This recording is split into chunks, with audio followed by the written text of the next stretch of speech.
El Señor esté con ustedes.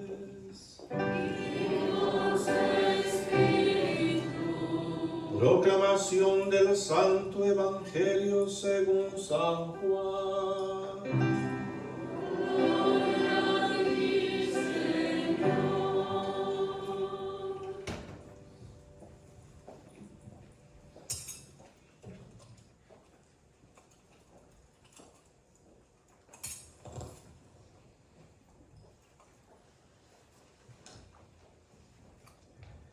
En aquel tiempo estaba Juan el Bautista con 2 de sus discípulos, y fijando los ojos en Jesús que pasaba, dijo: Este es el Cordero de Dios.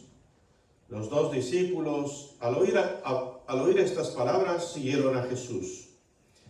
Él se volvió hacia ellos y viendo que lo seguían, les preguntó: ¿Qué buscan? Ellos le contestaron: ¿Dónde vives, Rabí? Rabí significa maestro. Él les dijo: vengan a ver. Fueron pues, vieron dónde vivía y se quedaron con él ese día. Eran como las 4 de la tarde. Andrés, hermano de Simón Pedro, era uno de los 2 que oyeron lo que Juan el Bautista decía y siguieron a Jesús. El primero a quien encontró Andrés fue a su hermano Simón y le dijo: hemos encontrado al Mesías, que quiere decir el ungido. Lo llevó a donde estaba Jesús, y éste, fijando en él la mirada, le dijo: tú eres Simón, hijo de Juan. Tú te llamarás Kefas, que significa Pedro, es decir, roca. Palabra del Señor. Gloria a ti, Señor Jesús. Tenga la bondad de sentarse.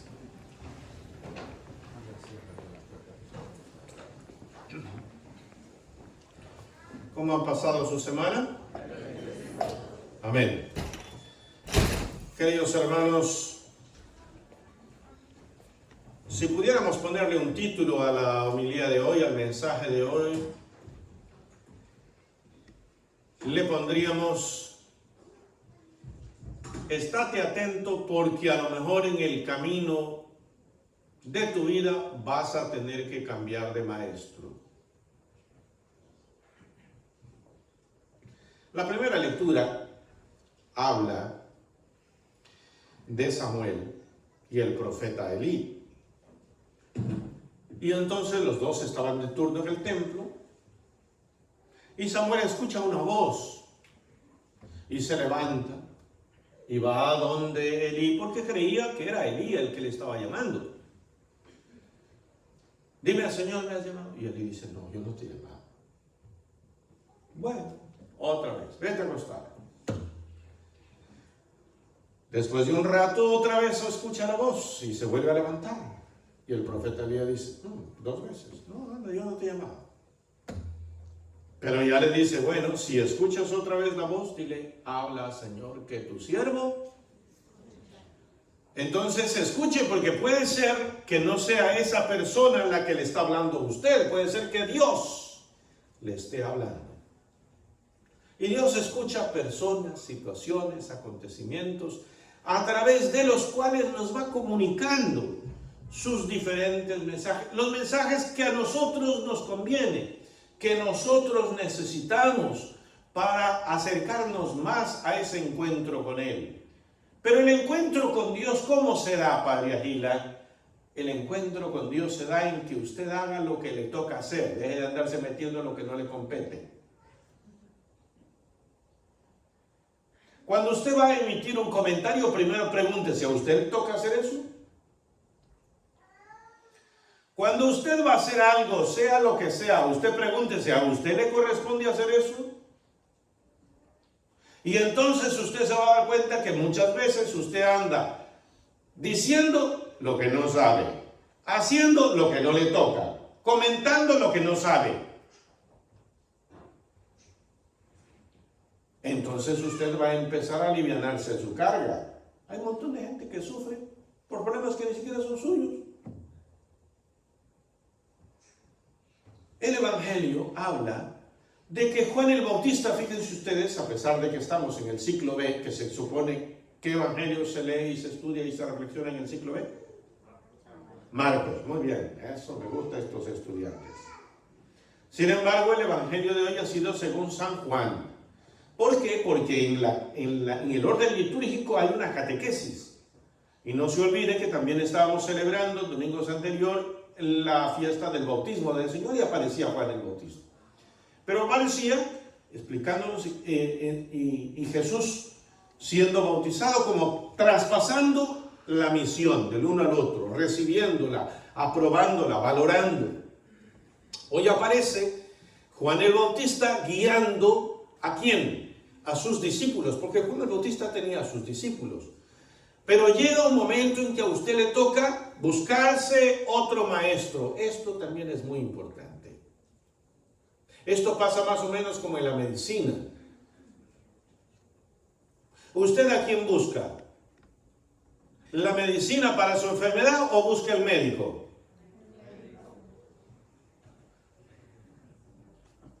O sea que usted cuando va a la panadería busca al panadero.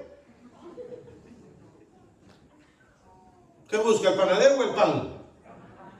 Cuando usted va al médico, ¿busca la medicina o al doctor? Ah, la medicina. Ah, ya ven ustedes. Si es fácil hacerles caer. Yo me acuerdo que hace 10 años, cuando recién vine acá, y ahora en abril de este año cumplo 10 años.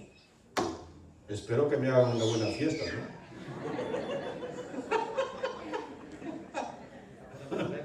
¿Ah?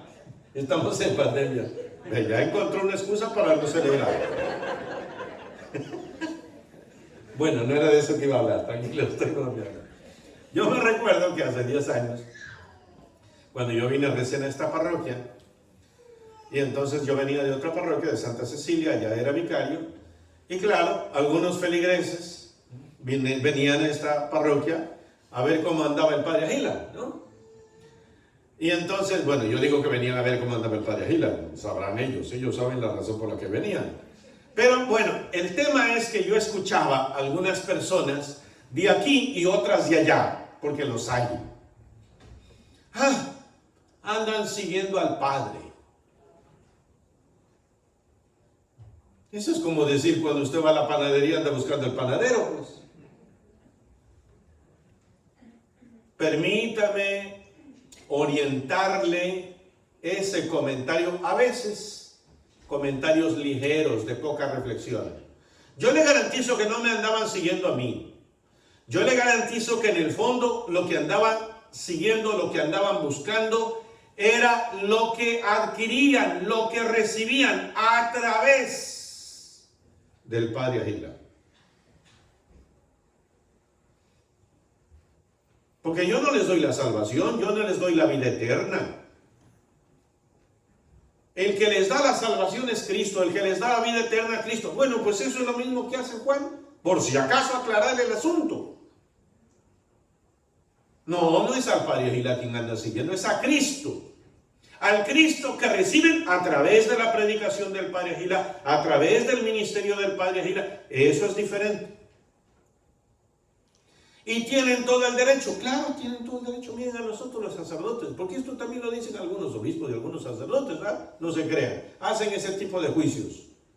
A nosotros los sacerdotes, por ejemplo, en nuestra arquidiócesis, en el mes de enero, se presentan grupos de retiro espiritual. Y entonces dice, mire, el primer grupo que va a ser, de lunes a viernes normalmente es el retiro, va a predicar tal sacerdote de la Compañía de Jesús. El segundo grupo va a predicarlo tal sacerdote que es un dominico. El tercer grupo va a predicar tal sacerdote que es un franciscano. El de acá es especialista en Biblia, el de acá es en liturgia, el de acá en la pastoral. Y entonces cada sacerdote dice, bueno, pues yo he leído un poco de este padre y me parece que es interesante y a mí me interesa el tema bíblico, y agarramos nosotros y un grupo vamos para ese retiro espiritual. Pero no vamos siguiendo a la persona, sino lo que recibimos a través de esa persona. ¿Me expliqué o lo dibujo? No, si hay algunos que hay que dibujarles. Bueno, pues eso, si eso también nos pasa a nosotros los sacerdotes. Bueno, pues aquí Jesús va pasando y Juan el Bautista dice, ahí está el Cordero de Dios, el que quita el pecado. Y esta palabra de Juan el Bautista se ha quedado en la misa. Después de la consagración, ¿qué decimos los sacerdotes? Este es el Cordero de Dios, el que quita el pecado del mundo. Pero tranquilos, no falta un despistado que en vez de mirar el Cordero se queda mirando las manos del Padre. Y claro, ay, mira, el Padre no se ha cortado las uñas. Sí serás, sí serás, sí serás. No se me despiste. Mire a quién señalaba que había que seguir. Eso es lo que hizo Juan el Bautista. Dos discípulos decidieron seguir, porque si Juan el Bautista, si su maestro les dice, este es el Cordero de Dios, el que quita el pecado, ellos dicen, bueno, pues yo vengo para que me quite el pecado, allá voy. Cambió de maestro. Igualito que a usted le pasa cuando tiene alguna enfermedad. Si al doctor donde usted fue no le da con la medicina, ¿qué hace usted? Cambia de doctor. Claro. Y se va por un especialista, por alguien que le ha recomendado. Y a veces escuchamos el testimonio del uno y del otro. Pues queridos hermanos, hay que estar dispuestos siempre, cuando amerita, a cambiar de maestro para seguir creciendo y aprendiendo. Bien, uno de esos discípulos, ¿cómo se llamaba? Andrés. ¿Andrés era hermano de quién? De Simón, a quien Jesús le cambia el nombre y después le dice, ¿qué faz en griego? Pedro. Muy bien. Miren ustedes, primera lección entonces, hay que estar atento a escuchar las voces y atento para seguir a Jesucristo, que es el que te salva. Segundo, tienes que, cuando te has encontrado con Cristo, tienes que hacerlo como Andrés. ¿Qué? Compartirlo, señalarlo. Andrés hizo lo mismo que hizo Juan el Bautista con él. Andrés hizo ¿con quién? Con su hermano. La caridad comienza por casa. ¿Sabe por qué hay mucha gente que no sigue a Cristo? Porque muchos de los que están siguiéndolo son egoístas, mudos, tuertos, ciegos, como dice la Shakira en la canción, ¿no? Tuerto, ciego, mudo, testarudo. Bueno, haga como Andrés, no le dé pena, no le dé vergüenza. Miren lo que hizo Andrés. Andrés, hermano de Simón, era uno de los que creyeron, de los que oyeron lo que Juan el Bautista decía y siguieron a Jesús. El primero a quien encontró Andrés, o sea que el primero a quien encuentres. El primero a quien encontró fue a su hermano Simón y le dijo, hemos encontrado al Mesías, que quiere decir ungido. Lo llevó a donde estaba Jesús. O sea que no solamente hay que anunciarlo, hay que llevarlo. ¿Me entendieron esos que no vienen, sino que los traen?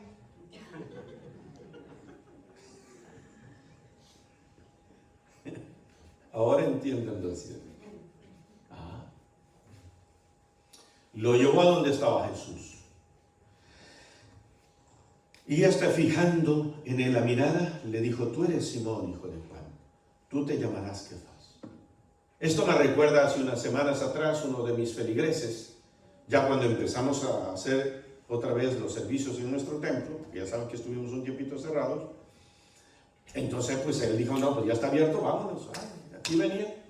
Y ya llevaba 3 domingos seguidos viniendo. Y claro, le pasa a él y a otros que vienen a misa, que ya seleccionan su banca. ¿No? Ya. Y cuando vienen y medio atrasados y alguien se sentó en su puesto, ahí empiezan a buscar dónde. Pero ya el otro domingo llegan temprano para sentarse allí, ¿no? Bueno, y entonces él vino. Y claro, siempre cuando uno ya selecciona su banca, sabe más o menos quién viene cerca. Porque en La Paz. Bueno, pues y entonces él echa su mirada para adelante y para atrás y faltaban algunos. Bueno, ese no es el problema. El problema es que en esa semana fue a Home Depot y resulta que lo encuentra en Home Depot y le avisa. Oiga, ya está abierto el templo. Dice, ¿por qué no ha ido a misa? Dice, sí, ya lo veo yo al padre por Facebook, todo. Y pues, ¿por qué no ha ido usted? Hombre, por la pandemia. Eso le dice. O sea que aquí en Sondipo no hay pandemia. Mira qué maravilla. O sea que para venir al templo ahí sí hay pandemia. Pero para ir a la tienda no hay pandemia. Para ir a la cantina no hay pandemia. Para ir al restaurante no hay pandemia. Para ir a la tienda a comprar la comida no hay pandemia. Para ir a la pulga no hay pandemia. Para ir al mall no hay pandemia. Para ir al templo ahí sí le viene la pandemia, ¿no? Y resulta que ni la pulga te va a dar la vida eterna, ni la tienda te va a dar la vida eterna, ni el mall ni la cantina te van a dar la vida eterna. El que te va a dar la vida eterna es el que está aquí en el templo. ¿Me explico o le dibujo? No busque excusas. Tome las medidas de prevención. Gracias a que Andrés le presentó a Jesús. Miren ustedes nomás, ¿y quién era? Fíjense que en la iglesia ortodoxa al apóstol San Andrés lo llaman el príncipe. Dicen que el primer apóstol, según el Evangelio de Juan. Primero, porque antes que a Pedro lo llamó Andrés. En la iglesia ortodoxa a San Andrés, apóstol, le tienen como un príncipe. Y nosotros en la iglesia católica de rito latino romano lo tenemos al apóstol Pedro como el papa, ¿no? Claro, porque a Pedro es a quien le encarga después Jesús, después de haberlo llevado en evangelización. Otros predicadores hablan de es propio para hablar de la vocación. Y hay mucha gente que dice que hay crisis de vocaciones. A ver, vamos reflexionando despacito. ¿Quién de ustedes sabe qué significa la palabra vocación? Llamado. Muy bien. Vocación significa llamado. La primera lectura. Samuel pensaba que era Elí el que llamaba, pero no era Elí. ¿Quién era? Dios es el que llama. Eso significa vocación. Cuando usted y yo decimos, sí, hay crisis de vocaciones, o sea que Dios está en crisis. No hay crisis de vocaciones, hay crisis de respuestas a las llamadas de Dios. Pero resulta que esas crisis de respuestas a las llamadas de Dios, ¿solo hay crisis para las llamadas de Dios al sacerdocio? No. ¿A la vida religiosa? No. ¿A la vida misionera? No. Hay crisis en las respuestas de las llamadas de Dios al matrimonio, a la vida profesional. ¿Por qué hay corrupción? Porque la gente tiene egoísmo y crisis para responderle a las llamadas de Dios. ¿En la familia? Claro. No me lo cree a mí. Miles y miles de parejas no se casan por la iglesia. No quieren responderle al llamado de Dios. Y lo dicen. No es que si me caso por la iglesia, después no me puedo separar. Eso, ya va. Anticipándose con la solución. Según ellos. Crisis allí. Hay crisis en la llamada del plan de Dios a la familia, que Dios quiere que haya. ¿Para qué se quiere Dios que se case un hombre y una mujer? Entre otras cosas, ¿para qué? Para tener hijos, pues. Y por eso, como están en crisis a las respuestas generosas al plan de Dios, vengan los preservativos y vengan las cirugías y vengan los abortos y vea usted. La crisis no está solo para los sacerdotes y misioneras. No, hay crisis especialmente de las respuestas a la llamada de Dios a la familia. Y yo conozco un montón de parejas que prefieren criar mascotas y no hijos. Y a las mascotas, llámese gatos, perros, ratones, víboras, los tratan como a seres humanos.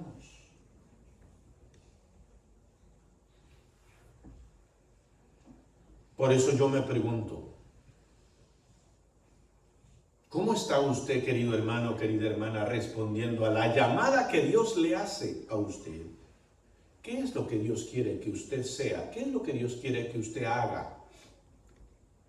Jesús preguntó a los que le seguían, ¿por qué me siguen? ¿Qué buscan? Les preguntó. Bueno, no les dijo por qué me siguen. ¿Qué buscan? Ellos le preguntaron, ¿dónde vives, Rabí? Vengan a ver. Testimonio. Hoy Jesús también te está preguntando a ti, querido hermano, querida hermana, ¿qué buscas? Hay gente que viene aquí a buscarlo a Dios para exprimirlo. No, es feo eso. Que alguien te busque solamente para sacarte provecho. No, hay que buscarlo a Dios ¿para qué? Para darle gracias. Qué bonito es que un hijo y una hija de Dios venga y le diga, Señor, no te voy a pedir nada. Vengo a agradecerte, porque a más de 1 millón ya no están, y yo todavía estoy. Gracias. Vengo a agradecerte porque recuperé la salud. Fíjense ustedes, hay vidas de santos con unos testimonios maravillosos. Hay uno que se me viene a la mente, Santo Tomás de Aquino. Dice que Santo Tomás de Aquino escuchó una voz del Señor, de Jesús, que le habló a través de un Cristo y le decía, Tomás, has escrito bien sobre mí. Y después Tomás se llenó de gozo. Y después le dijo, dime qué quieres. Más o menos como a Salomón. Pídeme lo que quieras. ¿Qué pidió Salomón? Sabiduría. Para conocer la diferencia entre el bien y el mal y para gobernar al pueblo. Le agradó a Dios esa petición. ¿Sabe qué le pidió Santo Tomás de Aquino? Cuando Jesús le preguntó, ¿qué quieres? Él le dijo, a ti, Señor, solo quiero estar contigo. ¡Qué belleza! Termino mi homilía la semana pasada. En esta semana, la misa después de la vacación de Navidad que tenemos con nuestros estudiantes de la escuela, en la homilía les pregunté, ¿cuál fue el regalo más precioso y más hermoso que ustedes recibieron en la Navidad? Eran como 10 respuestas de niños. 7 de las 10, ¿saben qué respondieron? Estar en la casa con mi papá y mi mamá. Ese había sido el mejor regalo. Solo uno contestó, I was received precious gifts. No falta un materialista en el grupo. Para los que no entienden inglés, él dijo que había recibido preciosos regalos.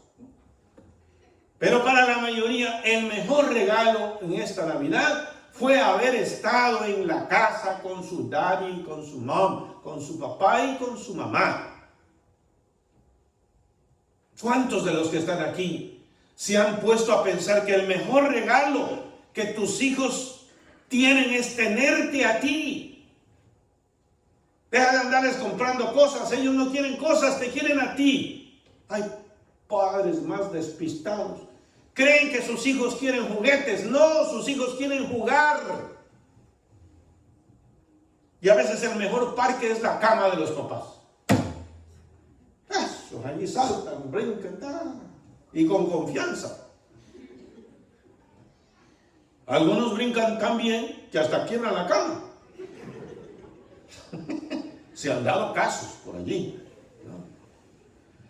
Bueno, queridos hermanos, yo creo que esto es práctico. Dios no quiere que hagas tú cosas raras. Yo me acuerdo que cuando recién vine aquí, hoy estoy haciendo como remembrance, ¿no? De mi venida. Había pasado unos meses y ya tuve la primera queja de un marido. Ay, sí. Tengo una queja. ¿Y cuál es tu queja? Mire, dice, ¿Usted ha visto a la señora que viene todos los días aquí a misa y que en las tardes también viene a rezar el rosario? Digo, pues, por ahí medio me iba familiarizando con algunos. Le digo, sí, pero ¿cuál es su queja? Dice, venga, yo vengo a quejarme que esa mujer, pues venirse acá, descuida sus obligaciones en la casa. La casa está desasiada, la ropa sucia. Yo llego y tengo que ponerme a cocinar porque ella no cocina. Y dice que anda rezando el rosario por allá, que salen con otras señoras a rezar el rosario, que visita las casas de aquí y allá. Vea usted. ¿Para qué se casó? ¿Qué es lo que Dios quiere que haga esa señora?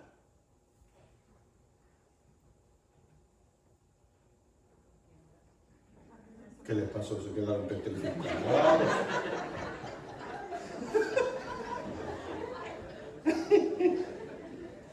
Bien que sabes, no se me haga. ¿Estás poniendo amor en las cosas cotidianas que te toca hacer? Cocina con amor, si te toca cocinar. Y esto no es solo para las mujeres, es también para los varones. Hazlo con humildad, hazlo con amor. Te toca limpiar la casa, hazlo con amor. Te toca reparar cosas, hazlo con amor.